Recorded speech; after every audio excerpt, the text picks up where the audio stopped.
Hello everyone and happy Tuesday to you. A bunch of images to go through, handful of videos to go through. Off the top, one announcement, I want to make sure everyone saw that we're good on Autodesk. If you would like a student version of Maya or any of the Autodesk software, the Academy of Animated Art is now approved with them. And so if you're a student in our Lighting for Animation bundle, we can give you a letter letting them know that you're a student and you have access to that information. So that's then that software. So that is super great.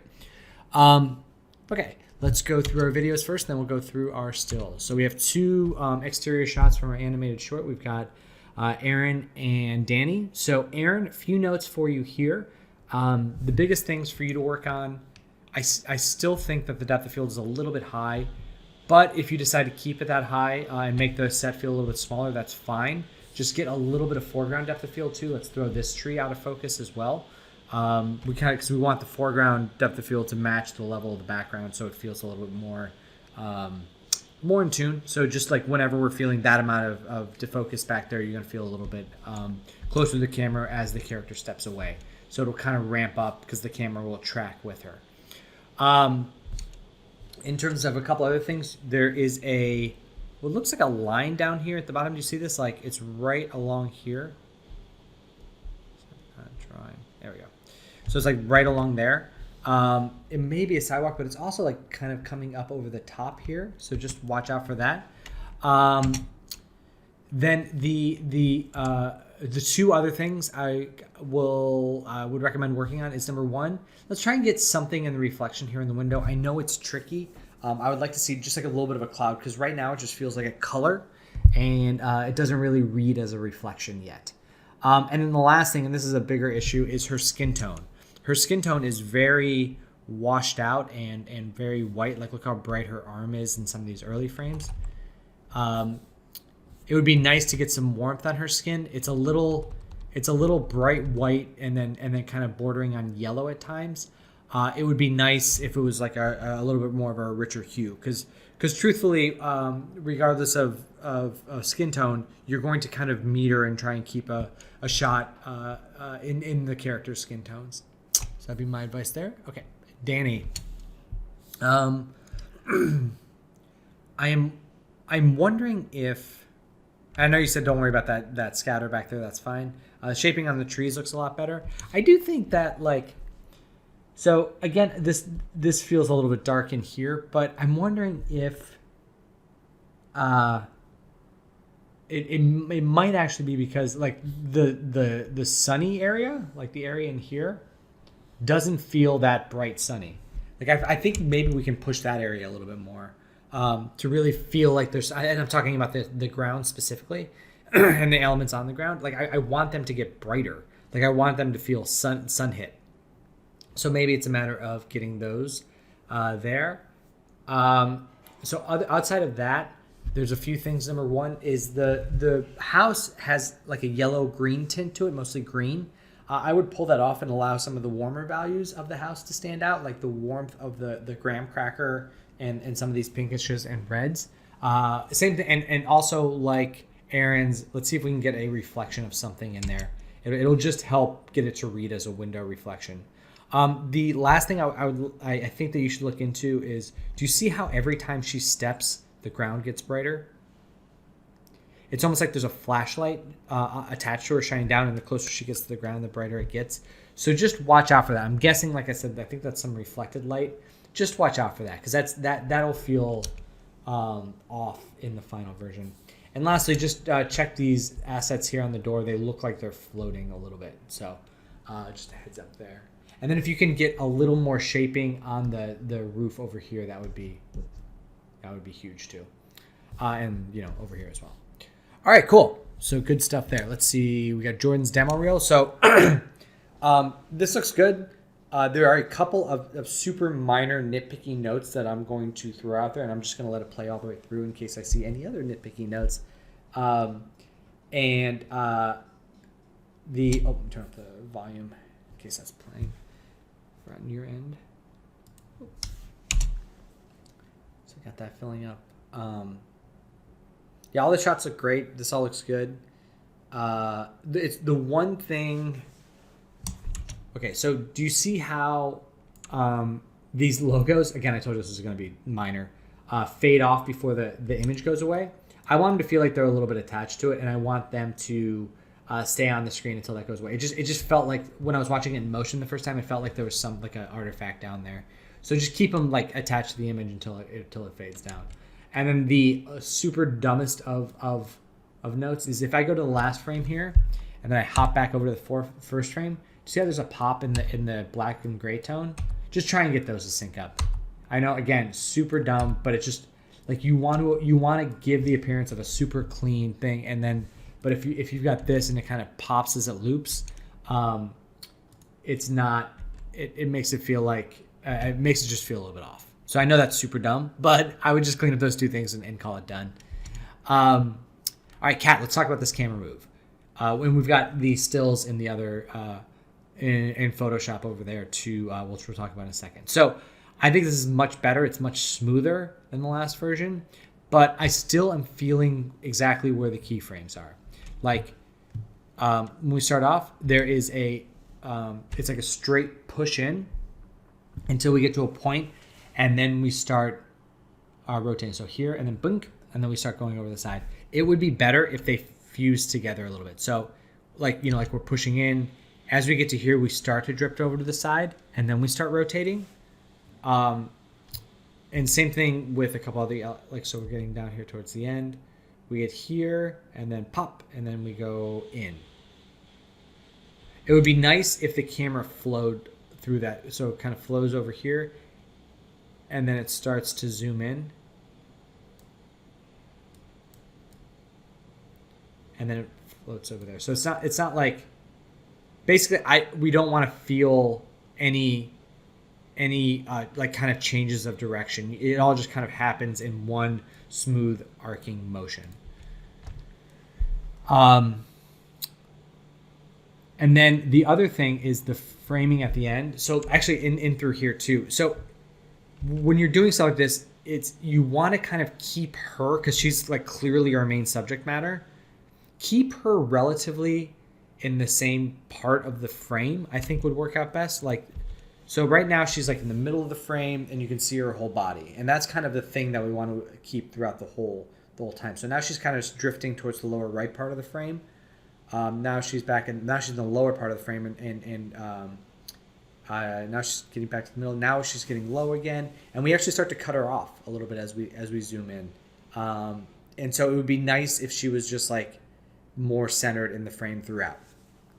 And last thing is I would start your key, either make your interpolation on the animation curve to be linear. So, because what's happening right now is you can feel the start of the camera move. It would just be nice if on the first frame the camera was already moving, so it felt like you were just like cutting into a camera move.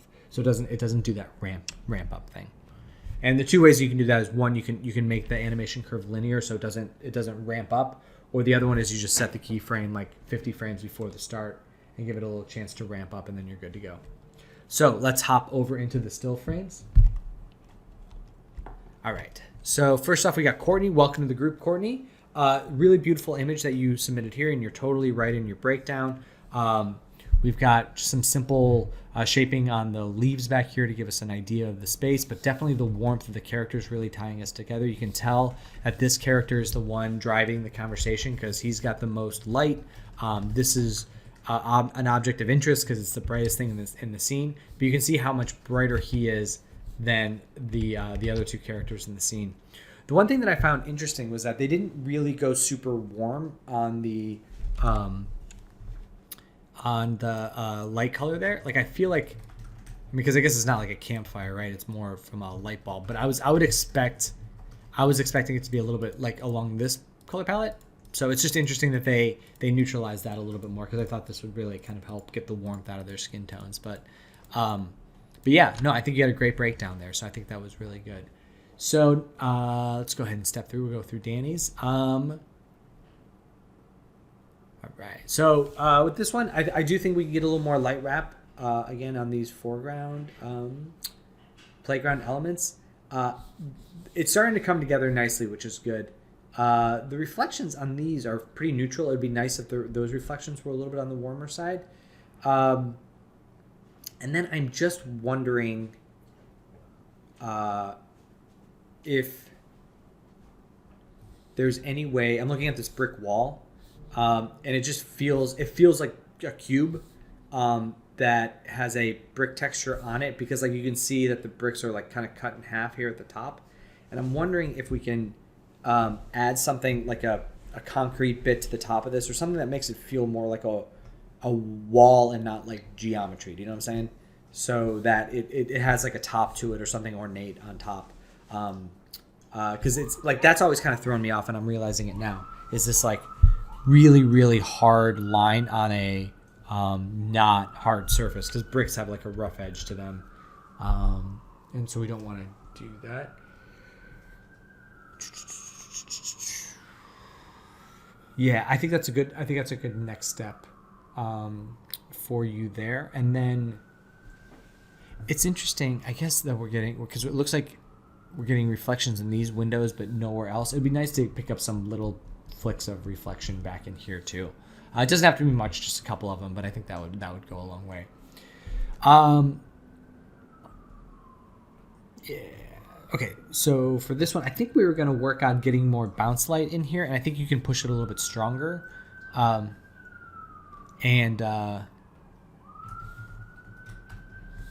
feel like it's like feeling it up in here. I want to feel this light coming up this way a little bit more. We got the light coming in through some of these backgrounds now, which is good. We got the spotlight in here, which is helping draw the attention there. That's nice.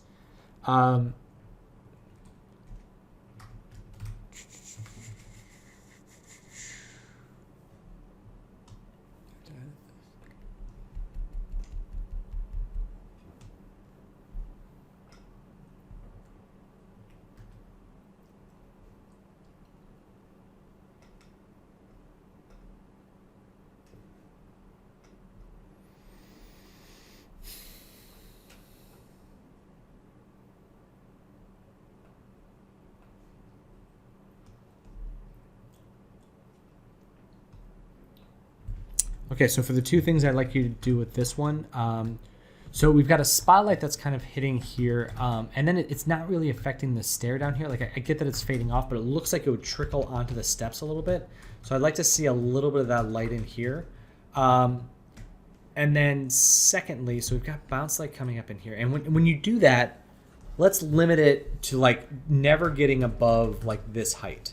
So it's just like a little bit of bounce that's infiltrating the space. And I do think that we should go kind of darker again up in here. So do what you can about darkening that top space. And if you want, for your next iteration, if you want to render your lights out separately and then send them over to me, I can take a look at them in the comp, because I'm wondering what's causing that amount of light up in that space. So if you could just, if you want, if you don't, that's fine too.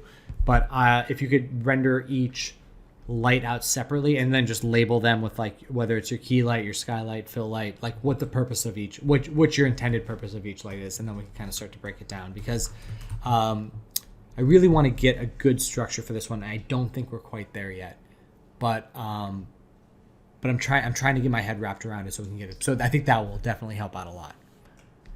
All right, Jen, looking really great. Again, the focus on the center is really helping out this image a lot. The glow, the warm glow on the surrounding characters is really good. I would for the next iteration take a pass at trying to get some light bulbs here in the middle and feel like these are brighter elements. And that's where the glow is coming from. But this, like, the characters themselves look really good. The top down light looks really good. And then yeah, and I think that will just about do it for this one. This rim might be a little bit strong, and I'm wondering if there's a way, maybe if that's bright and then this in here is this value, maybe slightly like the way that this is slightly darkened here, if there's a way to slightly darken in this region just to create more shaping on that character. But like, other than that, I think this is really looking good. So just try and get some light bulb type things in the center of those orbs, and I think we'll be in a good spot. All right, Kat, so we talked about your camera move. Now let's talk about the images themselves. So one of the things that I thought about when I was looking at this was like, this reminds me a lot of some sequences that we worked on in the film Epic, specifically like this type of stuff. And I kind of put myself in the mind space of working back in this project. And one of the big things that we did was we really, really spent time crafting a lighting setup, because these are super complex scenes. So crafting a lighting hierarchy that'll really help us focus on the character. So you can see things like this pocket of light that pulls around the character, and then like little bits of, you know, again, the dapple, right? Something like this one, like clearing this stuff out to make sure that we can read the characters dark over a light background. And again, dapple in here, just to kind of fill in the rest of the space. This one as well, like more darkening behind him so we can get the rim light on him and get him to stand out there. And so what I was thinking of when I was looking at this is I think we need a little bit, like now that we're getting some control over the scene itself, it would be nice to create like and get an understanding of how the camera is going to move through the space a little bit more. It will be nice to really craft a look. And I think the one, like something like this would be nice, where we really have like a pool of light here in the middle. And then some of these areas go a little bit darker around. And then we're just getting a little bits of dapple in and around her, but it does kind of start to fade off at the edges. And the other reason why I like this reference too is that you don't see the sky. You see like little bits of sky like here and here, but for the most part you don't, like you do in yours. But one of the things I thought it would be nice if a little sky popped through and maybe in a couple of these corners. So we've got this light shining down in here. Got sunlight kind of breaking through in this opening in this little island, hitting her, allowing some of this other areas to go darker with just like little bits of sunlight hitting the tops of the canopies of the tree, making her the brightest element in the scene, allowing this back here, which already is kind of there, to go a little bit darker, and allow us to focus in there. The other thing is looking at, and let me step through that. So this would work from pretty much all of these angles. And then the tricky part will be getting the key light to look good from this side and this side. So you might actually need to slightly animate the key light because it looks good. The position of it looks good over here, but once we flip flop, it starts to flatten out. So I'm wondering if one of two things should happen. So either way, on this side, the key light should move over this way. But if that may also work with when the camera's on this side of her, it just may work more as like a rim light. But the other thing that could happen is we keep the light position here, and then as the camera starts to move around, we slowly drift the key light over to the side, very, very slowly, so that the audience doesn't recognize it. Because again, we want to avoid what we're seeing here, which is a pretty flatly lit character on this side. And then the other big thing I want you to work on is these fill values in here. So some of this, like look at like some of these values, some of the bounce light in here, some of the fill values in some of this other areas. Whereas in here it's getting very dark. So